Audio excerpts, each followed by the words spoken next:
I moved back home 15 years ago after a 20-year stay in the United States, and Africa called me back. And I founded my country's first graphic design and new media college, and I called it the Zimbabwe Institute of Digital Arts. The idea, the dream, was really for a sort of a Bauhaus sort of school where new ideas were interrogated and investigated. The creation of a new visual language based on the African creative heritage. We offer a 2-year diploma to talented students who have successfully completed their high school education. And typography is a very important part of the curriculum, and we encourage our students to look inward for influence. Here's a poster designed by one of the students under the theme, "Education is a Right." Some logos designed by my students. Africa has had a long tradition of writing, but this is not such a well-known fact. And I wrote the book, African Alphabets, to address that. The different types of writing in Africa. First was proto-writing, as illustrated by Nsibidi, which is a writing system of a secret society of the Ejagham people in southern Nigeria.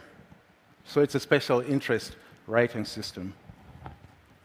The Akan people of Ghana and Sierra Leone developed Adinkra symbols some 400 years ago. And these are proverbs, historical sayings, objects, animals, plants. And my favorite Adinkra system is the first one at the top on the left. It's called Sankofa. It means return and get it. Learn from the past. This pictograph by the Jokwe people of Angola tells the story of the creation of the world. At the top is God, at the bottom is man, mankind, and on the left is the sun, on the right is the moon. All the paths lead to and from God. The secret societies of the Yoruba, Congo, and Palo religions in Nigeria, Congo, and Angola, respectively, developed this intricate writing system, which is alive and well today in the New World in Cuba, Brazil, and Trinidad and Haiti. In the rainforests of the Democratic Republic of Congo, in the Ituri society, the men pound out a cloth out of a special tree, and the women, who are also the praise singers, paint interweaving patterns that are the same in structure as the polyphonic structures that they use in their singing. A sort of a musical score, if you may. In South Africa, Ndebele women use these symbols and other geometric patterns to paint their homes in bright colors. And the Zulu women use the symbols in the beads that they weave into bracelets and necklaces.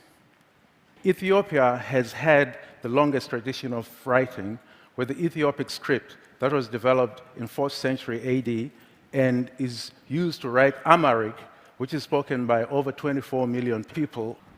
King Ibrahim Joya of the Bamum Kingdom of Cameroon developed Shumum at the age of 25. Shumum is a writing system. It's a syllabary. It's not exactly an alphabet. And here we see 3 stages of development that it went through in 30 years. The Vai people of Liberia had a long tradition of literacy before their first contact with Europeans in the 1800s. It's a syllabary and reads from left to right. Next door, in Sierra Leone, the Mende also developed a syllabary, but theirs reads from right to left. Africa has had a long tradition of design, a well-defined design sensibility.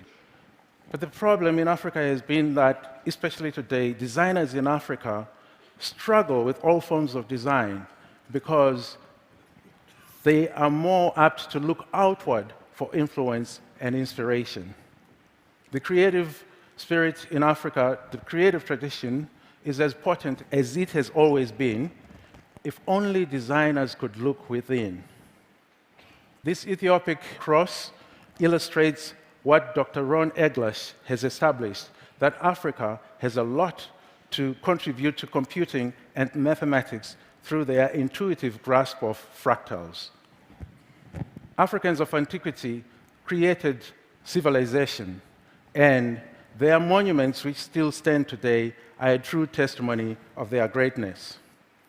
Most probably, one of humanity's greatest achievements is the invention of the alphabet, and that has been attributed to Mesopotamia with their invention of cuneiform in 1600 BC, followed by hieroglyphics in Egypt, and that story has been cast in stone as historical fact. That is until 1998, when one professor, Yale professor John Coleman Donnell, discovered these inscriptions in the Thebes desert on the limestone cliffs in western Egypt. And these have been dated at between 1800 and 1900 BC, centuries before Mesopotamia. Called Wadi El Hol because of the place that they were discovered. These inscriptions, research is still going on. A few of them have been deciphered, but there is consensus amongst scholars that this is really humanity's first alphabet. Over here, you see a paleographic chart that shows what has been deciphered so far, starting with the letter A, Aleph at the top, and Bet in the middle, and so forth. It is time that students of design in Africa read the works of titans like Cheikh Anta Diop, Senegal's Cheikh Anta Diop, whose seminal work on Egypt is vindicated by this discovery. The last word goes to the great Jamaican leader, Marcus Mosiah Garvey, and the Akan people of Ghana with their Adinkra symbol, Sankofa, which encourages us to go to the past so as to inform our present and build on a future for us and our children. It is also time that designers in Africa stop looking outside. They've been looking outward for a long time, yet what they were looking for has been right there within grasp, right within them. Thank you very much.